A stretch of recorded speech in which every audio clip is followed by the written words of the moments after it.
తండ్రి, లోకమందు ఆయన మనుషులను చూసుకొని సిగ్గుపడుతున్నాను. నా స్నేహితుల మధ్య నిన్ను గురించి చెప్పలేక సిగ్గుపడుతున్నాను. తండ్రి, లోకమందు నీ కొరకు సాక్ష్యం ఇచ్చే బిడ్డగా, నీ కొరకు ప్రకటించే బిడ్డగా, ఈ లోకమందు అతన్ని సర్వ సృష్టికి వెళ్ళి నా సువార్తను ప్రకటించమని తండ్రి నీవు ఆజ్ఞించావు. లోకమందంతటా ప్రభా మాకు తెలిసిన వరకు మేము వెళ్తున్న ప్రదేశం అంతటా ప్రభా నిన్ను కూర్చున్న సువార్తను ప్రకటించే కృపను మాకు దయచు. నేను నీ ఎదుట సిగ్గుపడిన వాడను కాక నిన్ను ప్రకటించేవాడిగా ఉంటాను, నిన్ను మహిమపరచువాడిగా ఉంటాను, నిన్ను కీర్తించేవాడిగా ఉంటాను. నీ మహిమను లోకానికి చాటే బిడ్డగా నేను ఉంటాను. నీకు సాక్షికరముగా బ్రతుకుతాను ప్రభా అని తీర్మానం చేసుకుని ప్రభుని స్తుతిస్తాను. హల్లెలూయా.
సర్వోన్నతుడా నీకు వందనములు, సర్వాంతర్యామి నీకు స్తోత్రములు.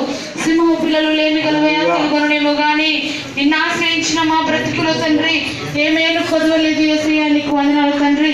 పిలిచిత పలికే దేవుడవయ్యా, అడిగితే ఇచ్చే దేవుడు ప్రభా. అడుగు వాటన్నింటికంటే నువ్వు ఊహించు వాటన్నింటికంటే నువ్వు ప్రభా అత్యధికంగా మేలు దయచేయగలిగిన దేవుడు వహించినవయ్యా, నీకు స్తోత్రములు. వ్యాధులలో నెమ్మదినిచ్చావు, బాధల్లో నెమ్మదినిచ్చావు, శ్రమలలో కుమిలిపోయిన